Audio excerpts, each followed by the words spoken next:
Akala mo ba tapos na ang laban? Paano kung ang mismong anak na niligtas mo, siya pala ang susunod na lalapain ng dilim? Kaya ko bang ipagkatiwala ang buhay namin sa batang may matang kumikislap pula? O baka naman nagsisimula pa lang ang bangungot, ang kwentong ito ay batay sa mga testimonya, karanasan, at kwentong bayan na nagmula sa iba't ibang lugar sa Pilipinas. Layunin nitong maghatid ng kilabot at misteryo para sa mga mahihilig sa kwentong katatakutan. Wala itong intensyon na makapinsala, manakot ng labis, o magdulot ng maling impormasyon tungkol sa anumang paniniwala. Ikaw na nanonood ay hinihikayat na tanggapin ito bilang isang kwento lamang, isang pagsilip sa madilim na bahagi ng ating imahinasyon at kultura. Isipin mo na lang kung isang gabi, pagod ka sa trabaho o sa eskwela, at napadaan ka sa isang baryong tahimik, halos nakalimutan na ng panahon. Sa gilid ng kalsadang iyon, may isang lumang paupahan, isang bahay na kahoy na waring nilamon na ng kalawang at lumot. Halos mabagsak na ang bubungan, ang mga dingding ay butas-butas, at ang mga bintana ay parang matang matagal nang nakamasid sa mga dumaraan. Marami na ang nagtataka kung bakit tila hindi ito tuluyang gumuho, gayong halos wala nang pumapansin dito. Pero ang mas nakakakilabot, kahit anong luma at bulok ng bahay na ito, palaging may naiulat na liwanag sa loob tuwing hating gabi. May mga nagsasabing dati raw itong tirahan ng mga manggagawa na dumayo sa probinsya, pero matapos ang sunod-sunod na misteryosong pagkawala, iniwan na ng lahat ang bahay. Doon nagsimulang kumalat ang balita, ang paupahan daw na iyon ay hindi na para sa tao. Ginawa na itong taguan ng mga sugatang aswang. Ang bawat baryo may kanya-kanyang alamat tungkol sa mga nilalang na kumakain ng laman at dugo ng tao. Pero kakaiba ang kwentong ito. Hindi lamang sila nagtatago sa kagubatan, sementeryo, o madidilim na kuweba. Ang ibang nilalang daw, lalo na kapag sugatan o hinahabol, naghahanap din ng masisilungan na hindi mapapansin ng tao. At ang paupahang iyon ang naging kanlungan nila. Isang bahay na tila patay na, ngunit doon dumadaloy ang buhay ng mga nilalang na nakatago sa dilim. Kilalanin natin si Lando, isang simpleng tricycle driver na araw-araw dumaraan sa harap ng paupahang iyon. Tahimik lang siya, hindi naniniwala sa mga sabi-sabi, pero isang gabi, napilitan siyang maghintay ng pasahero malapit sa mismong lugar. Madilim ang paligid, tanging buwan at kuliglig ang kasabay ng kanyang paghihintay. Pero habang lumilipas ang minuto, may narinig siyang kakaibang tunog mula sa loob ng paupahan, hindi yapak ng tao, kundi tila ungo ng sugatan, halong hingal at pabulong na iyak. Pinilit niyang huwag pansinin, pero nang makita niya ang isang anino na dumaan sa bintana, hindi ito pangkaraniwan. Mahaba ang mga daliri, ang katawan ay baluktot na parang wala sa ayos, at ang mga mata ay kumikislap sa dilim. Nanindig ang balahibo niya. Gusto niyang umalis, pero para bang may humihila sa kanya para manatili. Kinabukasan, ikinuwento niya sa kaibigang si Thomas, isang dating gwardiya na kilala sa tapang. Pero ang sagot ni Thomas ay lalo lamang nagpatibay sa kanyang kaba. Alam mo bang hindi ikaw ang unang nakakita? Marami nang nagsabi na may sugatang nilalang na pabalik-balik diyan. Di mo ba napapansin, tuwing may balitang may napapatay o sugatang aswang sa kabilang baryo, kinabukasan mailiwanag na lumalabas sa paupahang iyan. Parang ospital nila iyan, Lando. Doon sila nagpapagaling. Hindi makapaniwala si Lando, pero habang iniisip niya, totoo nga, ilang beses na siyang nakaririnig ng kwento ng mga hayop na nawawala sa paligid, mga alagang manok o aso na bigla na lang naglalaho. At kung totoo ngang ginagawang taguan ito ng mga sugatang aswang, hindi ba't ibig sabihin ay may mga nilalang na kasalukuyang nagkukubli roon habang sila inatutulog ng payapa sa kani-kanilang bahay? Dumating ang gabi na hindi niya inaasahan. Nakapila ang kanyang tricycle sa tapat ng paupahan, nag-aabang ng pasahero, nang bigla siyang mapalingon. Nakita niyang bumukas ng bahagya ang pintuan. Dahan-dahan, tila walang gustong makapansin. Mula roon ay may lumabas na isang kamay, mahaba, payat, puno ng sugat na parang kinakain mula sa loob. Bago pa niya lubos na maaninag, bigla iyong nawala at sumara ang pinto. Hindi alam ni Lando kung iisipin niyang imahinasyon lamang iyon dahil sa antok at pagod. Pero nang umuwi siya, ramdam niya ang mga matang nakasunod sa kanya. At sa kanyang likuran, sa paupahang iniwan niyang nakasara na, muling lumitaw ang liwanag. Mas maliwanag kaysa dati, parang may mga nilalang na nagtitipon sa loob. Nagkukumpol-kumpol na parang nagdiriwang ng kanilang muling pagbangon mula sa sugat at kahinaan. Ano kaya ang mangyayari kapag may tao na naglakas loob pumasok? Totoo bang ginagawa itong kanlungan ng mga sugatang aswang? At kung hanggang kailan mananatili ang mga ito roon bago muling lumabas para maghanap ng dugo at laman? Si Lando, bagamat nag-aalinlangan, ay nakaramdam ng kakaibang takot at kuryosidad. Para bang siya mismo ay tinatawag ng paupahan na iyon. At ngayong gabi, samahan ninyo akong silipin ang lihim na tinatago ng paupahang ito, ang taguan ng mga sugatang aswang. Pero mag-ingat baka habang nakikinig ka, may nakasilip na rin mula sa bintana ng iyong sariling bahay. Sa sumunod na gabi, hindi mapakali si Lando. Kahit anong pilit niyang ipikit ang mga mata, bumabalik-balik sa isip niya ang imahe ng mahahabang daliri na lumabas mula sa pinto ng paupahan. Ramdam pa rin niya ang bigat ng mga matang nakasilip mula sa dilim, tila sinusundan siya hanggang sa mismong bahay niya. Hindi niya iyon maipaliwanag kay Mrs. dahil baka isipin lang nitong siya ay inaantok lang o nababalisa sa dami ng pasada. Pero sa kaloob-looban niya, alam niyang hindi simpleng guni-guni ang kanyang nakita. Kinaumagahan, muling kinausap ni Lando si Thomas. Habang nagkakape sila sa maliit na karinderya, bumaling si Thomas at bumulong. Pare, wag mong ipagsabi sa iba ang nakita mo. Hindi lahat handang makinig sa ganyang klase ng kwento. Baka pagtawanan ka lang. Pero ako, naniniwala. Dahil ilang beses na rin akong nakarinig ng ungol at yabag yan sa paupahan. Para bang may sugatang hayop na nagkukubli. Napatingin si Lando sa mga tao sa paligid. May ilang matatandang lalaki na biglang natahimik, nakikinig sa kanilang usapan. Isa sa kanila, si Mang Ildefonso, ay lumapit at nagsabi, kung ako sa inyo, wag na kayong makialam. May mga bagay na mas mabuting hindi natuklasin. Pagkasabi niya noon, naglakad na siya palayo, pero baka sa mukha niya ang takot na para bang may alam siyang mas malalim na lihim. Mula noon, mas naging mapanuri si Lando. Bawat pasada niya sa gabi, hindi niya maiwasang sulyapan ang paupahan. Sa tuwing madilim ang paligid, may ilaw pa ring lumalabas mula sa loob. Hindi ordinaryong ilaw ng lampara o kandila, kundi tila bughaw na kumikislap, parang apoy na walang usok. At kasabay nito, laging may naririnig siyang mababang ungol, minsan ay tila iyak ng babae, minsan na maigaralgal na boses ng matandang lalaki. Hindi na niya malaman kung iisa lang ba ang nilalang sa loob, o kung marami na silang nagkukubli roon. May pagkakataon pa nga na minsang umuulan ng malakas, napansin niyang may mga basang bakas ng paa sa kalsada, galing mismo sa direksyon ng paupahan. Ngunit ang mga yapak na ito ay hindi normal, sobrang laki, mahahaba ang daliri, at kakaibang anggulo ng pagtapak, parang hindi sanay maglakad ng tuwid. Ang mas nakakakilabot, biglang natatapos ang mga yapak sa gitna ng daan, para bang naglaho na lamang ang naglakad. Habang lumilipas ang mga araw, unti-unting lumalabas ang mga kwento mula sa matatanda sa baryo. Noong araw pa raw, bago pa naging paupahan ang bahay na iyon, may pamilyang nakatira roon.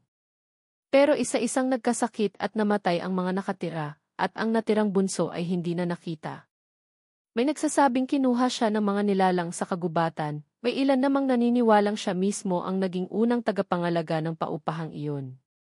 Simula noon, naging mas madalas ang mga ulat ng mga hayop na nawawala, mga ingay sa gabi, at mga liwanag na nagmumula sa loob ng bahay. Isang gabi, naisipan ni Lando na obserbahan mula sa malayo. Pinark niya ang tricycle ilang metro ang layo sa paupahan, saka siya nagkubli sa ilalim ng malaking puno. Habang nakamasid, nakarinig siya ng ingay mula sa loob, tila may mga tinig na nag-uusap, mahihinang salitang hindi niya maunawaan. Tila lumang wika o orasyon na hindi ginagamit ng mga tao. Sinubukan niyang magtago ng mas maigi, ngunit bigla siyang kinilabutan ang may marinig siyang malakas na pagtama ng kung anong bagay sa sahig ng bahay. Kasunod nito, umalingaw ang ungol ng nilalang na tila hirap huminga. Hindi nagtagal, nakita niyang bumukas ang isa sa mga sirang bintana. Mula roon ay sumilip ang kalahati ng isang mukha, hindi tao, hindi rin ganap na hayop. Maputla ang balat, may malalalim na sugat sa pisngi, at ang mga mata ay kulay pula na waring naglalagablab. Sandali lang itong lumitaw, ngunit sapat na para mapaatras siya ng hindi sinasadya. Tumama ang paa niya sa sanga at lumikha ng malakas na tunog. Mabilis na tumahimik ang loob ng bahay. Wala na ang mga ingay at ungol. Tila lahat ng nilalang na naroon ay napahinto, nakikinig kung saan nanggaling ang tunog. At sa katahimikan ng gabing iyon, narinig niya ang isang tinig, malalim, mabagal at malamig.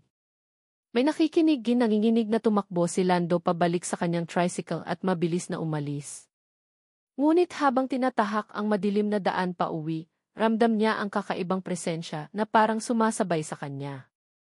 Sa rearview mirror, sandali niyang nasilayan ang paupahan na unti-unting natatabunan ng ulan at dilim. Pero bago tuluyang mawala sa paningin, may liwanag pa ring kumislap mula sa loob. Mas maliwanag, mas malakas, at para bang may mga nilalang na muling nabuhay sa gitna ng dilim. Kinabukasan, wala siyang masabi kahit kanino. Ngunit ang tanong na hindi niya mabura sa isipan ay nananatili, kung ang paupahan niya ay taguan ng mga sugatang aswang, ilang nilalang na kaya ang kasalukuyang nagpapagaling sa loob nito. At hanggang kailan bago sila muling lumabas upang maghanap ng laman at dugo. Pagkatapos ng ilang gabing halos walang tulog, nagsimulang bumigay ang katawan ni Lando. Laging nananabik at kinakabahan tuwing sasapit ang dilim, para bang hinahatak siya ng paupahan, kahit ayaw na niyang lumapit dito. Hindi rin nakatakas sa mata ng kanyang asawa ang kakaibang ugali niya. Lando, bakit gabi-gabi kang parang balisa? May tinatago ka ba? Tanong ng misis niya habang nag-aayos ng hapunan.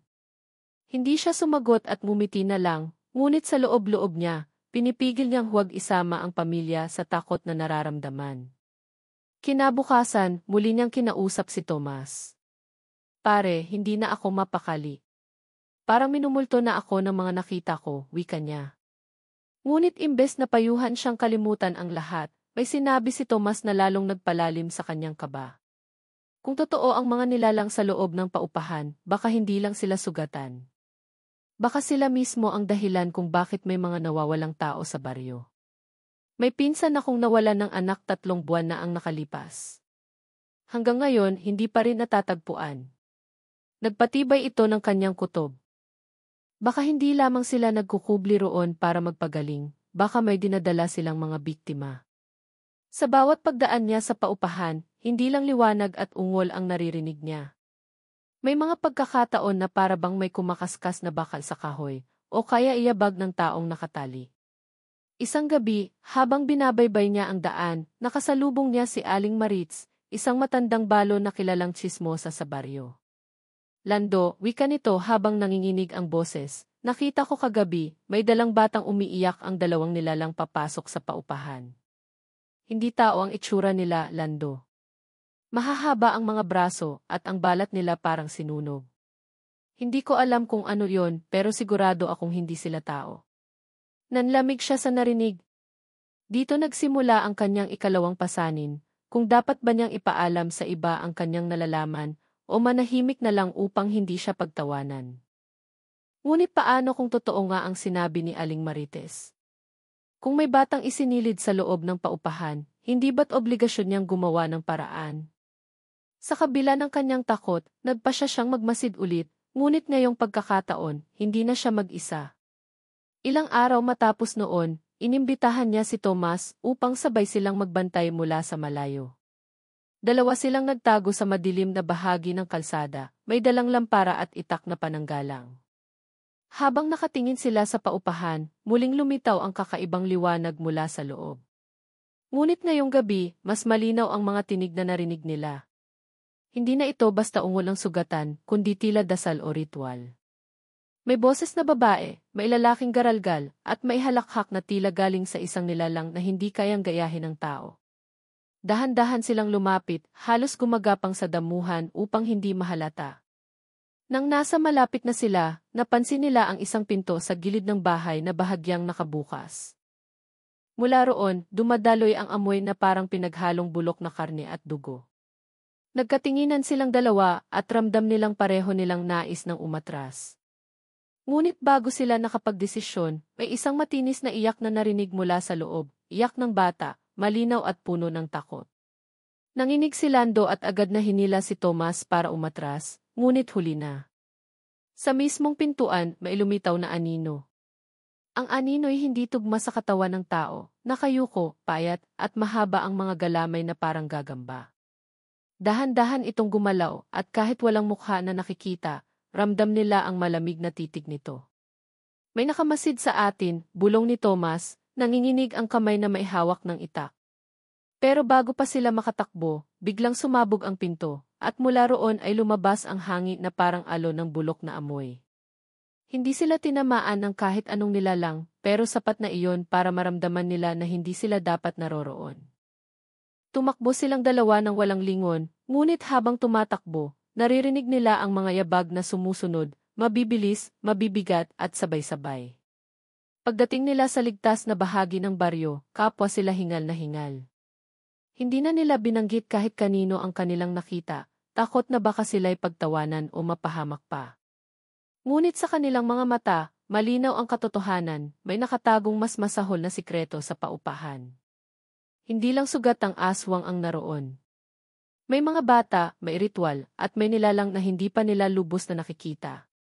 At simula noon, nag-iba ang takbo ng buhay ni Lando. Sa tuwing uwi siya ng gabi, hindi na lamang takot ang kanyang dala. May mabigat na pasaning bumabalot sa kanyang dibdib, ang tanong kung hanggang kailan niya maitatago ang lahat, at kung darating ba ang araw na siya mismo ang susunod na biktima ng paupahang iyon. Simula ng gabing iyon, parang wala ng katahimikan si Lando. Kahit nasa bahay siya, kasama ang kanyang pamilya, ramdam niya ang malamig na presensya na parang umaaligid lamang sa paligid.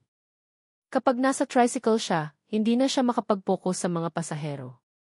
Palaging naglalaro sa isip niya ang imahe ng aninong nakita nila ni Tomas, yung nilalang na parang gagamba ang galamay at ang iyak ng bata na hanggang ngayon ay umaalingaw pa rin sa kanyang pandinig. Tuwing dumaraan siya sa tapat ng paupahan, para bang mas lalo itong nabubuhay. Hindi na lang basta bughaw na liwanag ang nakikita niya mula sa loob, kundi minsan ay pulang sinag na parang apoy na walang init, kumikislap-kislap na para bang may ginagawang ritual. At ang mas nakapangingilabot, sa tuwing siya ay mapapadaan, pakiramdam niya ay hindi lamang isa, kundi maraming peres ng mata ang nakasilip mula sa mga sirang bintana, sinusundan ang bawat galaw niya. Si Tomas naman ay unti-unti na ring nagbabago. Kung dati ay matapang at palaban, ngayon ay madalas na tahimik, laging nakamasid sa paligid na para bang may hinahanap. Minsan ay bigla na lang itong nagigising sa gitna ng gabi, pawis na pawis, sinasabi na naririnig niya ang parehong tinig na narinig nila sa paupahan, malalim, malamig, at paulit-ulit na bumubulong ng mga salitang hindi niya maintindihan. Minsan pa nga ay parang may dugo sa gilid ng kanyang tenga, na para bang kahit natutulog siya ay may pumapasok na ingay o boses sa kanyang isipan. Habang lumilipas ang mga araw, dumadami ang mga kababalaghang nangyayari sa baryo.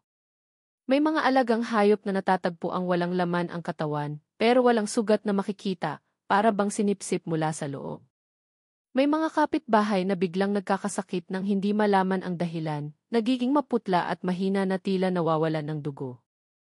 At sa tuwing may ganitong balita, laging nakikita ni Lando na mas maliwanag ang liwanag mula sa paupahan kinagabihan. Isang gabi, nagpasya siyang umiwas na lang at huwag nang lumapit. Ngunit kahit anong iwas niya, tila siya mismo ang hinahabol ng presensya. Habang pauwi mula sa pasada, narinig niya ang tunog ng tsinelas na sumasabay sa kanyang yabag, kahit wala namang taong kasunod niya. Nang lumingon siya, wala siyang nakita, maliban sa mahabang aninong gumagapang sa lupa, mabilis na naglalaho kapag tinatapatan ng ilaw ng kanyang tricycle. Hindi na niya malaman kung sino ang mas kinatatakutan niya, ang mga nilalang sa loob ng paupahan, o ang posibilidad na unti-unti na siyang nababaliw.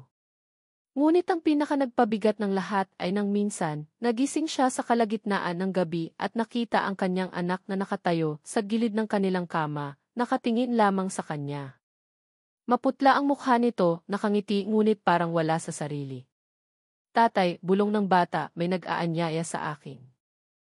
Gusto raw nila akong alagaan. Nanginig siya at agad na niyakap ang anak, ngunit bigla itong bumagsak na parang nawalan ng ulirat. Kinaumagahan, hindi na maalala ng bata ang nangyari. Dito niya napagtanto na hindi na lamang siya ang pinapansin ng paupahan. Unti-unti nang umaabot ang impluwensya nito sa kanyang pamilya. Hindi na ito basta kwento o takot, isang panganib na totoo at dahan-dahang lumalapit. Nang muli silang magkita ni Thomas, mas seryoso na ang usapan nila. Lando, may koneksyon tayo sa mga nilalang na yon. Hindi sila titigil hanggat hindi nila nakukuha ang gusto nila. At pakiramdam ko, tayo mismo ang tinatawag nila. Ngunit bago pa sila makapagplano, biglang dumating ang balitang may isa na namang batang nawala sa baryo. Huling nakita, naglalaro sa gilid ng kalsada malapit sa paupahan. Gabing iyon, nagpasya silang muling magmasid. Hindi na ito dahil sa kuryosidad, kundi dahil sa takot na baka pati pamilya nila ay malaglag sa kapahamakan. Habang nakasilip sila mula sa malayo, mas malinaw na ngayon ang mga nangyayari sa loob. May mga aninong naglalakad-lakad, payat, mahahaba ang galamay, at ang ilan ay maisugat pa rin sa katawan. Ngunit ang pinaka-nakakakilabot ay nang makita nilang may nakatalingang bata sa gitna ng sahig, umiiyak, habang may mga nilalang na umiikot dito, parang nagsasagawa ng isang ritual na hindi nila maunawaan. Hindi na nila kayang manatiling tahimik. Ramdam ni Lando ang pagkulo ng dugo niya, ang paghahalo ng takot at galit. Ngunit paano siya lalapit? Paano niya maililigtas ang bata kung mismong mga nilalang na iyon ay parang nakabantay sa bawat sulok ng paupahan? At higit sa lahat, paano kung sila naman ang mahuli at maging susunod na biktima? Habang iniisip niya ang lahat ng ito, biglang nagbukas ang isa sa mga bintana.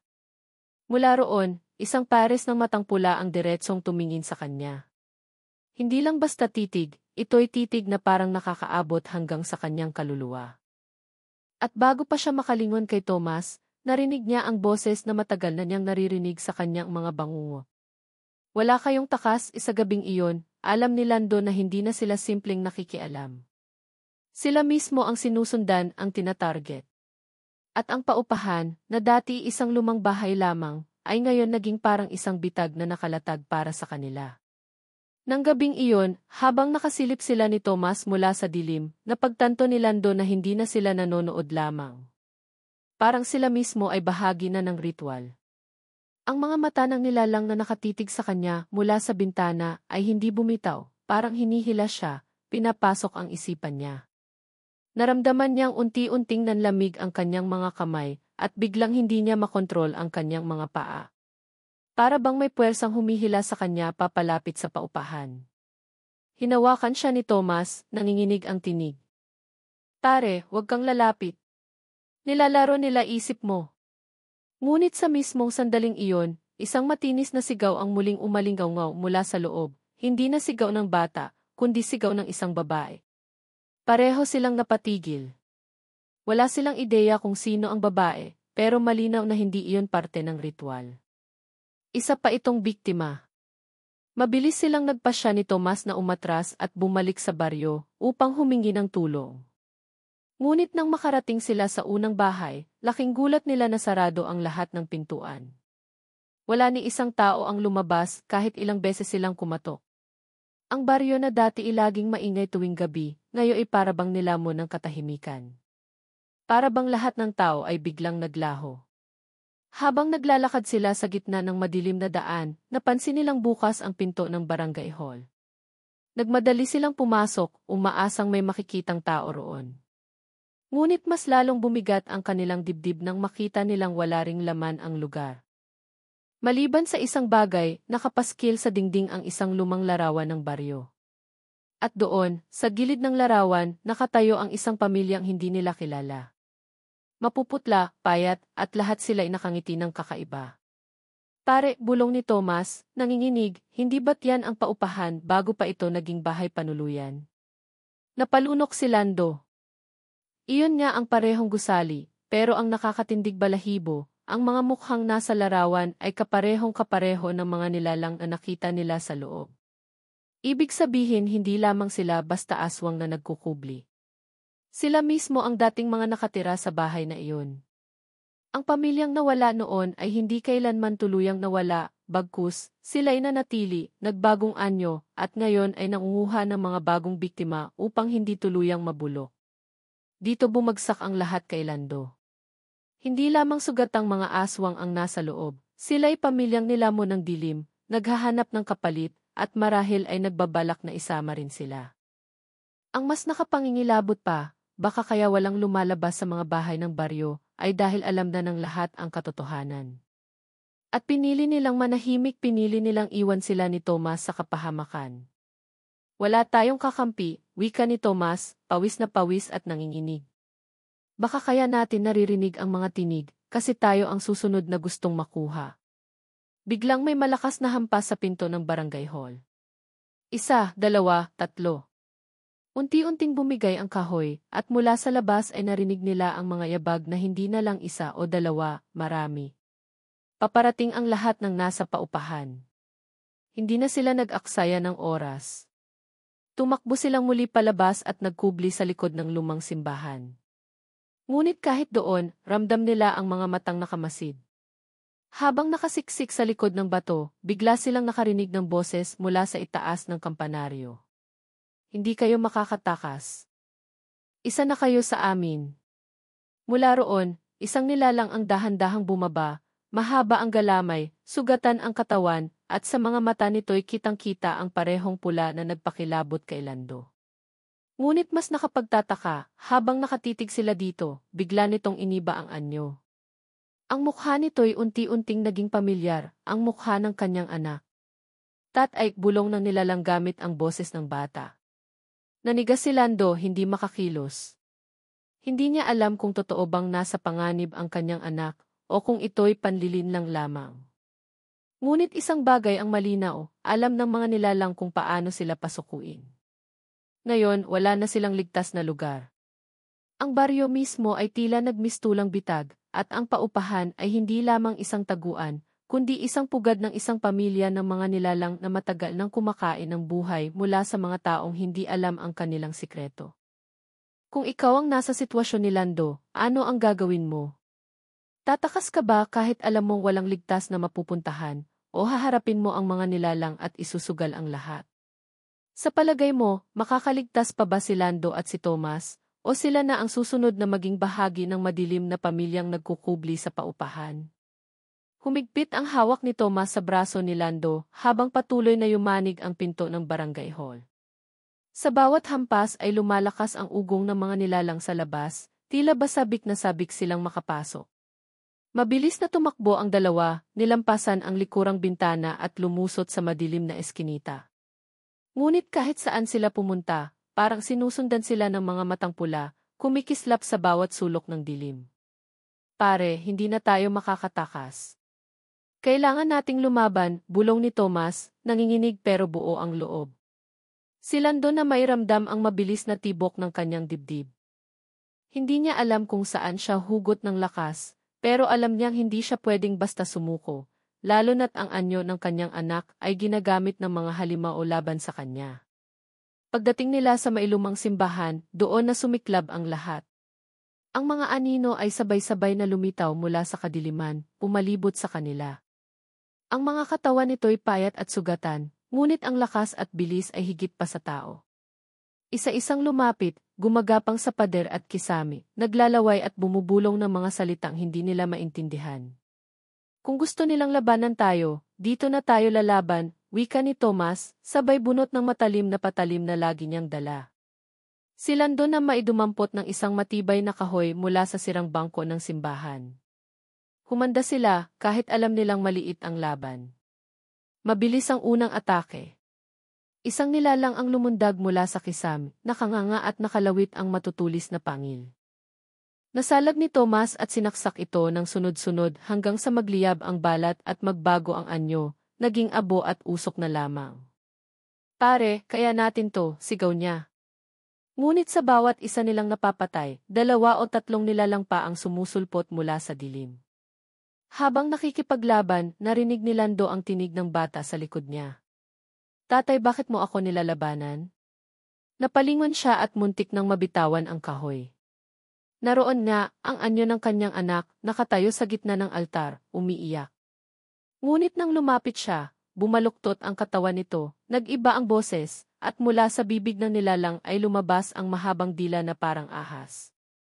Doon niya naisip, hindi ito ang anak niya. Isa lamang itong panggagayuma upang sirain ang isip niya.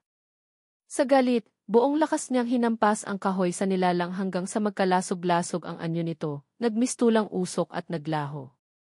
Ngunit bago pa siya makahinga, isang mas malaki at mas malakas na halimaw ang lumitaw mula sa dilim, ang pinakamatanda, pinuno ng pamilya. Ang balat nito'y parang nabubulok, ang mga matay apoy, at ang boses nito'y dumadagundong sa buong simbahan. Hindi kayo makakatakas. Kayo ang kapalit. Kayo ang bagong dugo. Mabilis silang umatras ni Tomas, ngunit sinalubong sila ng mga anino mula sa likod. Napapaligiran na sila. Sa desperasyon, napansin ni Lando ang lumang krusipiho na nakabitin sa altar. Tumakbo siya, sinunggaban ito at itinaas. Hindi niya alam kung ubra pa ang banal na simbolo laban sa mga halimaw na ito, ngunit sa sandaling iyon, wala na siyang ibang pagpipilian. Nang kumislap ang ilaw mula sa krusipiho, sumigaw ang mga nilalang, nagbalikwas at nagmistulang nagliyab ang kanilang mga balat. Isa-isang umatras, ngunit ang pinuno ay nanatiling nakatayo, nakangiti ng malamig. Hindi ka makakatakas sa sumpa. Kahit patayin mo kami, mananatili kami dito at ang anak mo, kami na ang may-ari. Dito bumuhos ang lahat ng galit ni Lando. Sumugod siya, sinibat ng kahoy ang dibdib ng pinuno habang hawak pa rin ang krusipiho. Sa isang iglap, nagliyab ito ng malakas, nagkabasag-basag ang mga bintana ng simbahan, at isa-isang sumabog sa usok ang mga nilalang. Umalingaw-ngaw ang mga sigaw hanggang sa tuluyang tumahimik ang paligid. Parehong hingal na hingal sina Lando at Tomas, sugatan at halos mawala ng lakas. Ngunit nang akala nilang tapos na ang lahat, biglang bumukas ang lumang pintuan ng simbahan. At doon, nakatayo ang isang bata. Si Arnel, anak ni Lando. Maputla, nanginginig at nakatingin sa kanya. Tatay, tulungan mo ako, nanigas si Lando. Hindi niya alam kung totoo bang nakaligtas ang kanyang anak at naroon sa harapan niya, o kung isa na naman itong panlilin lang ng mga halimaw. Ngunit bago pa siya makalapit, napansin niyang ang mga mata ng bata ay kumislap ng pula sa loob ng isang segundo bago bumalik sa normal. Ngayon, hindi na niya alam kung sino o ano ang hawak pa ng mga nilalang sa kanila. Humahalo ang amoy ng sinunog na laman at alikabok sa hangin habang dahan-dahang bumabalik ang katahimikan sa lumang simbahan. Nakaluhod si Lando, hingal na hingal, hawak pa rin ang krusipiho na ngayoy malamig at tila ordinaryo na lamang. Si Tomas ay nakasandal sa sirang bangko, dumudugo ang braso at maihiwa sa pisngi, pero buhay. Ang dalaway nagkatitigan, parehong gulat at hindi makapaniwala na nakaligtas sila sa bangungot na kanilang hinarap. Ngunit ang mga mata ni Lando ay hindi maalis sa batang nakatayo sa pintuan. Si Arnel. Nakangiti ito ng payapa, para bang walang nangyari, ngunit nananatili sa isip ng ama ang sandaling kumislap ng pula ang mga mata nito. Anak, mahina niyang tawag, nanginginig ang boses. Dahan-dahang lumapit si Arnel, ang mga yapak niya ay umaalingaw sa lumang sahig ng simbahan. Tatay, tapos na ba? Tanong ng bata, at yumakap ng mahigpit. Napaluha si Lando, sabay niyakap din ang anak, pakiramdam niya iligtas na ulit ito. Ngunit sa kaibuturan ng kanyang puso, may bumubulong na hindi pa tapos ang lahat. Lumabas silang tatlo mula sa simbahan. Ang paligid ng baryo ay tila naubos ng katahimikan, wala nang ingay ng kuliglig, wala nang mga alingaw-ngaw ng halimaw. Ngunit may kakaibang bigat pa rin sa hangin, para bang may nanonood sa kanila mula sa dilim. Si Tomas ay nag-udyok, pare, kailangan nating umalis dito. Hindi ligtas ang baryo na to, tumango si Lando. Ngunit hindi niya alam kung saan sila tutungo. Ang baryo na dati matahimik, ngayon ay parabang nabahira na ng sumpa. Habang naglalakad, hindi na napigilan ni Lando ang magtanong, Tomas, tingin mo ba, tapos na nga talaga?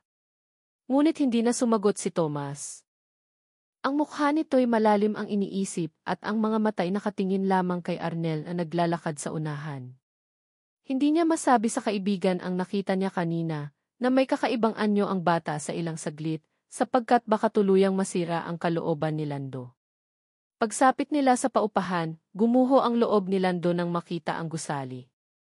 Wasak ang mga dingding, basag ang mga bintana, at sa loob ay puro abo at dugo ang mga bakas. Wala na ang mga kapitbahay at ang ilang pintuan ay nakabukas, tila ba iniwan ng nagmamadali. Sa sahig, may nakaukit na mga simbolo, mga bilog at hugis na hindi maintindihan. Doon na pagtanto ni Lando na ang paupahan na inakala niyang simpleng tirahan, ay matagal na palang ginagamit bilang taguan ng mga sugatang aswang, isang lugar na inakalang ligtas, ngunit siya mismo ang nagdala ng kanyang anak sa pugad ng panganib. Hindi natin pwedeng manatili dito, mariing wika ni Thomas. Kung totoo man na nawala ang mga nilalang kanina, may posibilidad na bumalik sila. At kung hindi man baka may naiwan pang mas masahol. Sumilip si Lando sa paligid at saglit niyang nakita ang sarili sa salamin na hindi nabasag. Ngunit ang refleksyon niya ay nakangiti ng kakaiba, kahit na siya mismo ay hindi. Napaatras siya agad at pinilit na hindi ito isipin.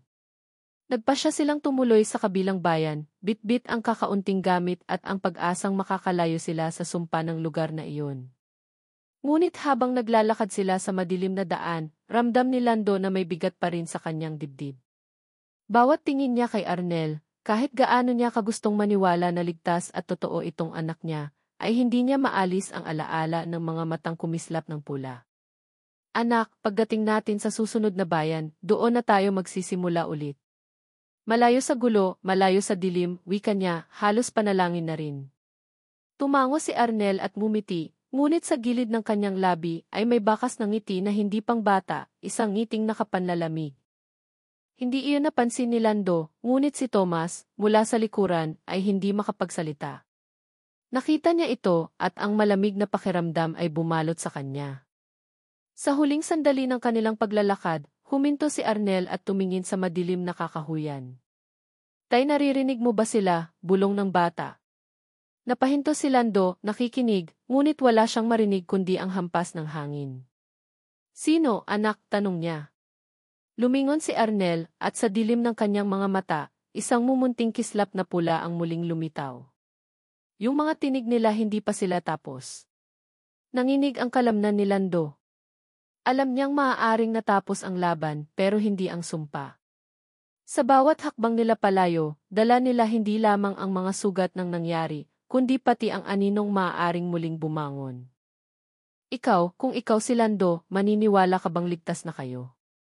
O mananatili ka bang nagdududa sa tunay na anyo ng iyong anak? Ano sa tingin mo, makakaligtas pa ba sila, o nagsisimula pa lang ang mas matinding bangungot? Gusto mo bang marinig ang kasunod ng kwento? I-comment mo sa ibaba kung gusto mong ituloy natin ang kasunod na kabanata. Ang tanong ngayon, tapos na nga ba ang laban, o may mas nakakatakot pang nag-aabang?